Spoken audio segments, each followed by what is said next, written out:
WhatsApp guys, mister Munna भाई की नई वीडियो है जिसका टाइटल है अखिलेश यादव के लोगों ने मचाया उत्पात, जोर जोर से रोने लगा अयोध्या का। कौन है ये भैया, क्या है पूरा मामला, देखते हैं। चैनल पर नहीं तो प्लीज सब्सक्राइब वीडियो कर दें लाइक 1 2 3 गो।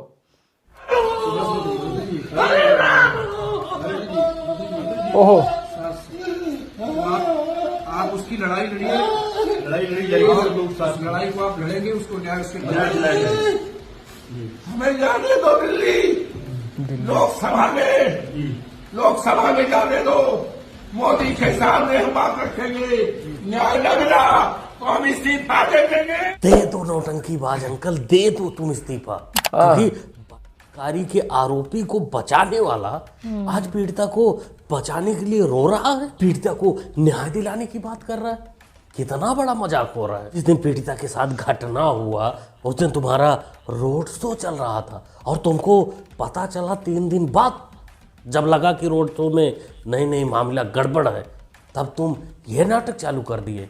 और तुम्हारे पंटर जो थे, गुंडे जो थे, वो कुछ ये कारनामा कर रहे थे मिल्कीपुर में। का तो पार्टी है, उसमें और क्या होगा। जो लोग आएंगे उसी तरह के रहेंगे, उसी मानसिकता के लोग रहेंगे। जितने दुकानें हैं सब उस पर धक्का मुक्की करके कहीं डिब्बा तोड़ दिए, कहीं ठेला गिरा दिए, सब गाड़ियाँ गिर गई। कम से कम गाड़ियाँ 2-3 गाड़ियाँ इधर इकट्ठे टूट गई।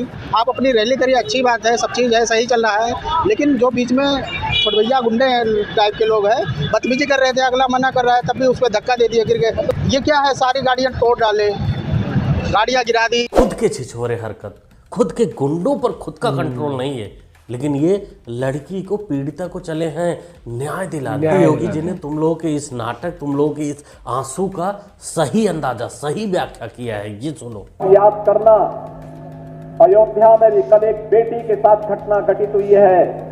जांच जब निचले स्तर पर जाएगी, जो नौटंकी आज इनका सांसद कर रहा है, याद करना उसमें भी कोई ना कोई समाजवादी पार्टी का दरिंदा शामिल जरूर होगा। बिल्कुल, जब शामिल पाया जाएगा तब इन लोगों का नाटक, असली आंसू बाहर आएगा। तब ये लोग डीएनए टेस्ट की मांग करेंगे, ये लोग सब कुछ करेंगे, दाम साम दंड भेद सब कुछ आजमाएंगे आरोपी को बचाने के लिए, जैसे मोहित खान और नवाब सिंह के लिए किया था। जोर से बोलिए जय जय सिया राम। नहीं बोला था, देखा था मैंने। स्माइल नहीं, जय जय सिया राम नहीं बोल रहे हैं। अब देश श्री राम की नगरी में जीते हैं, राम मंदिर के सामने जीते हैं और जय जय सिया राम वोट बैंक का चक्कर बाबू भैया, बिल्कुल नहीं कहेंगे। वोट बैंक का चक्कर कह ही नहीं सकते, क्योंकि उस समय जब तुम सवाल पूछे थे तब ये चुनाव जीत चुके थे। और आज मिल्कीपुर में इनका लौंडा चुनाव लड़ रहा है, तो मुंह पर तो राम आना ही है। अरे राम हो, ये सब नौटंकी सिर्फ 5 तारीख तक के लिए है। उसके बाद इनके तेवर बदल जाएंगे। ये कह रहे हैं हमें मोदी जी के पास जाना है बात रखने के लिए, पीड़िता की बात रखने के लिए। तो मियां, तुमको रोका कौन है कि तुम मोदी के पास मत जाओ? संसद भी चल रही है अभी। बाबू, एक ये था, ये भी कैरेक्टर था बाबू। इनको हंसी नहीं आई ये वीडियो डालते हुए, खुद मतलब रिकॉर्ड करवाते हुए ऐसी देख वो उसको हंसी आ रही है, मजाक बना रखा है बिल्कुल लिटरली। जो उसको हंसी आ रही है। सिर्फ साल बदला है, टेक बदला है कैमरे का, चीजें सेम टू सेम, नौटंकी वही की वही है। बाकी पीछे खड़े नेताजी जो थे वो सब कुछ समझ गए थे कि इस नौटंकी के लिए, इस एक्टिंग के लिए 50 रुपए कटेंगे, इसलिए वो हंसने के चक्कर में अपना होठ ही चबा लिया। तो अयोध्या में जो जघन्य अपराध हुआ है बच्ची के साथ, उस पर तो हमारा यही कहना है कि आरोपी कोई भी निकले, किसी भी पार्टी से निकले, किसी भी जात से निकले, उसका सीधा इनकाउंटर होना चाहिए, क्योंकि ऐसे कृत्य के लिए सजा होती है। और फिर जैसे हम हैं वीआईपी या और हैं वीआईपी या और सम्मानित लोग जब आए, तो कम से कम व्यवस्था ऐसी होनी चाहिए, पूरे कुंभ को पता लगे कि हाँ आज कोई वीआईपी आया, जिसकी वजह से ये व्यवस्थाएं बहुत अच्छी चल रही हैं। अंगत का असर तो पड़ता ही है मियाँ। 4 दिन पहले यही कह रहे थे कि वीआईपी नहीं होना चाहिए, वीआईपी की वजह से लोगों को परेशानी हो रहा है। और जब से ये गिट महाराज श्री 100 टोपीबाज अरविंद केजरीवाल से मिलकर आए हैं, से अपने आप को वीआईपी समझने लगे हैं। भाई जनता नहीं समझ रही है, वो इनके समझ में नहीं आ रहा है, लेकिन ये खुद ही अपने आप को वीआईपी बताने में लगे। वीआईपी कह दिया है। जैसे भौजी को मिल्कीपुर में मिला था, इतना वीआईपी मिला था कि आसपास की दुकान ही तोड़ डाले थे इनके पंटर।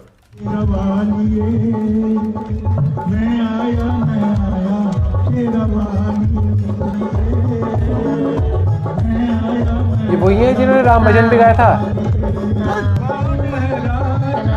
फारूक अब्दुल्ला। ये दो मुहे सांप आरती भजन कुछ भी गाएं, दिन भर राम राम करें, लेकिन इन पर कभी भरोसा बिल्कुल नहीं करने का, क्योंकि इनके बच्चों के दिलों में अभी भी हिंदुस्तान से नफरत ही है। जैसे नफरत 1990 में कश्मीरी पंडितों के साथ हुआ था, क्योंकि वो लोग भी इन दो मुहे सांपों पर भरोसा कर लिए थे। माने तो इन दो मुहे सांपों को वो पहचान ही नहीं पाए थे, इनको गले लगाए थे, लेकिन आज वही लोग दर दर भटक रहे हैं और अपनी पहचान खोज रहे हैं, अपनी पहचान को मोहताज हैं। जनवरी क्यों मनाते हैं? I don't know. हम कश्मीरी तो नहीं मनाते, but like you people celebrate it for the freedom, but we don't have any freedom, so we don't celebrate it. Sorry. Okay, तो इनके अलग अलग ओपिनियन है कि इनकी फ्रीडम नहीं है। मतलब देश का खाना और देश में ही छेद करने वाली बात है यार ये तो। मतलब we don't have any freedom.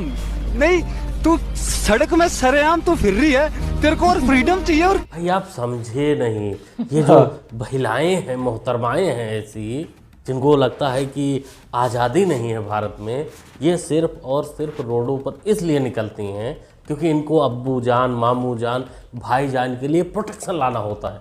फिर शाम को ये आज़ादी आज़ादी खेलते हैं। यही आज़ादी इनको भारत के सभ्य समाज में नहीं मिल पाती, इसीलिए इनको लगता है कि भारत में आज़ादी है ही नहीं, 26 जनवरी इनके लिए है ही नहीं, इनके लिए तो सब कुछ घर में ही है और वो आज़ाद बिल्कुल नहीं। ये कमल का बटन बड़ा खतरनाक है, बड़ा खतरनाक है, और झाड़ू घर की लक्ष्मी मानी जाती है।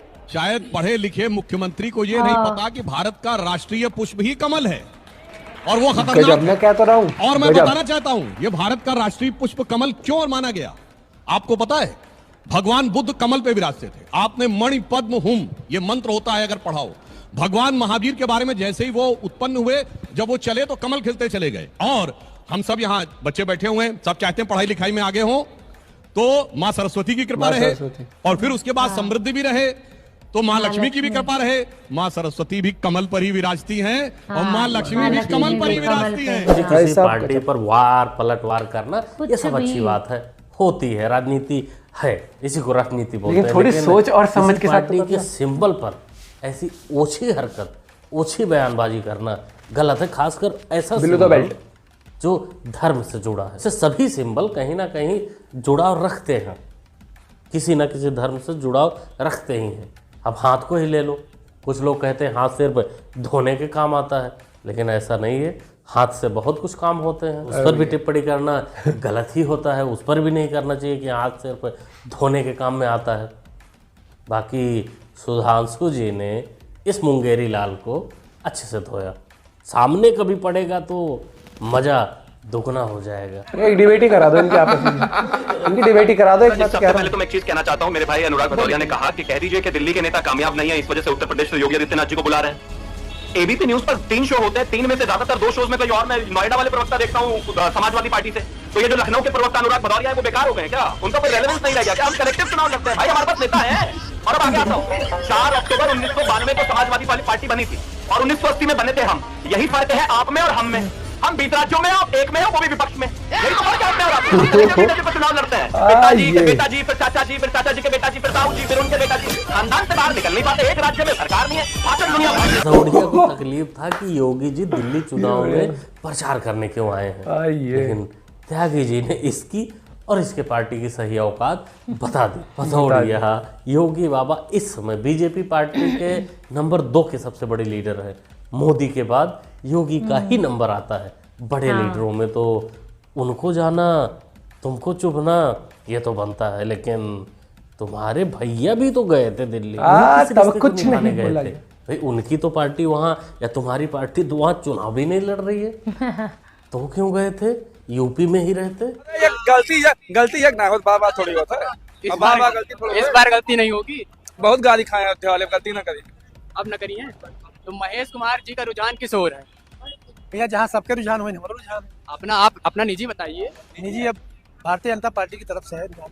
आप लोग कार्यकर्ता लग रहे हैं मुझे। ना बिल्कुल नहीं। अयोध्यावासियों को एक गलती उनकी जिंदगी का सबसे बड़ा बोझ लगने लगा उस टाइम, लेकिन उनके पास अब मौका है, जैसा कि सामने से ये बोल भी रहे हैं कि भाई बार बार गलती नहीं होगी, अब की बार हम लोग गलती सुधार लेंगे मिल्कीपुर चुनाव में। और हमें लग रहा है कि इसी सब को देखकर, इसी सब माहौल को देखकर अवधेश पासी, जिनको अखिलेश यादव ने अयोध्या का नया राजा बताया था, जो मोहित खान के दोस्त हैं, उनको पता चल चुका है कि नहीं अब की डामाडोल हो जाएगा। इसलिए वो बड़े बड़े आंसू बहा रहे हैं, हे राम कर रहे हैं। वैसे बोझ एक और है धरती पर, इससे मिलो। तो आपको बता दें कि मौनी अमावस्या के दिन महाकुंभ में भगदड़ मच गई, जिसमें 15 लोग मारे गए और 50 से ज्यादा लोग घायल हैं। उत्तर प्रदेश की सरकार से मैं पूछना चाहता हूं कि आप कहते हैं कि हजारों करोड़ों रुपए का खर्चा हुआ है, वो खर्चा साहब कहाँ हुआ है? आपकी होल्डिंग लगाने में, आपके काम गिनवाने में, या आपका फोटो चमकाने में? मैं प्रधानमंत्री जी से भी पूछना चाहता हूं कि उत्तर प्रदेश की फाइलों में तो सिर्फ कुंभ का मौसम गुलाबी है, मगर यह आंकड़ा झूठा है और ये दावा किताबी है। ऐसी भयानक तस्वीर जब आती है तो दिल साहब टूट जाता है। काश बेटा उस दिन तुम्हारे पड़ोसी का मन टूट गया होता तो आज तो लात जूता खाने के लिए धरती पर नहीं होता। वैसे नाजायज मुन्ना तू सवाल पूछने वाला कौन होता है?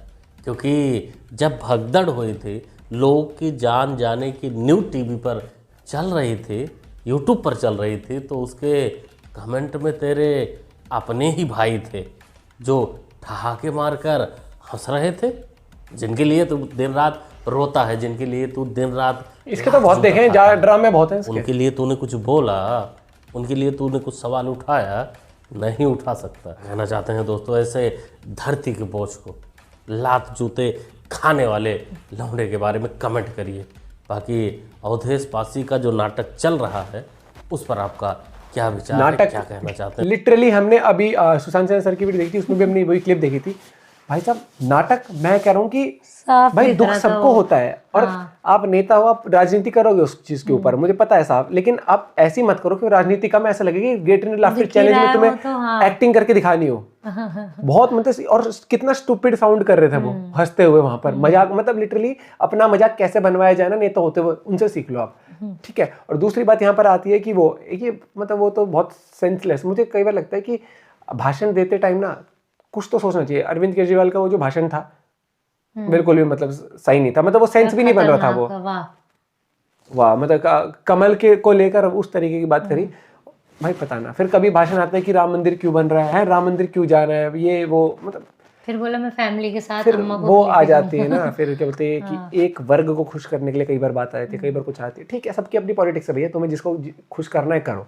End of the day voter के हाथ में जिसको वोट देना है, जिसको वो लगता है कि वो कि बिजली फ्री मिल रही है उसमें खुश होकर देना चाहता है, उसमें दे देगा 2100-2500 इन पे। क्योंकि अब इस वाली राजनीति पर तो फिर बीजेपी ने भी कहा अगर तुम खुलेआम कर रहे हो तो हम भी खुलेआम ही कर लेते हैं उस चीज़ के ऊपर, ठीक है। पॉलिटिक्स करो, दबा के करो, लेकिन कुछ चीज़ें ऐसी होती है अगर वो धर्म से जुड़ी हैं या धार्मिक चीज़ें, लोग की आस्था है, तो उन चीज़ों को बोलते टाइम, और अगर आप बोल भी दिया ना, कई बार क्या होता है फ्लो में निकल जाता है भाई, फ्लो में मैं भी कई बार चीज़ें बोल देता हूँ, लेकिन सही बात वही होती है कि आप एक्सेप्ट कर लो उस चीज़ को कि भाई मैंने गलती से वो बोल दिया, मेरा कहने का वो मतलब नहीं था, या मैं उस कॉन्टेक्स्ट में नहीं कहना चाहता था। क्योंकि इंसान है, इंसान गलतियां करते हैं, भाषण में भी करते हैं, लेकिन अगर आप एक्सेप्ट नहीं करोगे, उसके लिए अपोलोजाइज नहीं करते हो, तो मुझे लगता है कहीं ना कहीं फिर वो चीज़ ठीक नहीं है। और एक कई लोग तो आजकल, मुझे सोशल मीडिया जब से है ना, कलाकार ऐसे हैं, एक फ्रंट कैमरा ऐसा मिल गया, क्वालिटी भी अच्छी हो गई है, मुद्दा आया बस घेरो और बोलो कुछ भी, बिना सर पैर की बात करेंगे, और ठीक है पॉलिटिक्स है भैया, लगे रहो। एक वो इसी की रैली में तो बताया कि वो गाड़ियां तोड़ के चले गए, गाड़ियां वो रैली निकालते टाइम, और भाई देखा है कई लोग की जो रैली होती है ना, कुछ हवाबाज घुस जाएंगे, घुस क्या जाएंगे, उनके में ही होते हैं, सोचते हैं नेता हमारे साथ है, अरे नेता तो चला जाएगा, तुम किसी के लपेटे में आ जाओगे इस दिन, और तुम आए सीसीटीवी में और बस आप अपना पॉइंट भी शेयर कर सकते हो। मिलते हैं वीडियो के साथ, बाय, टेक केयर।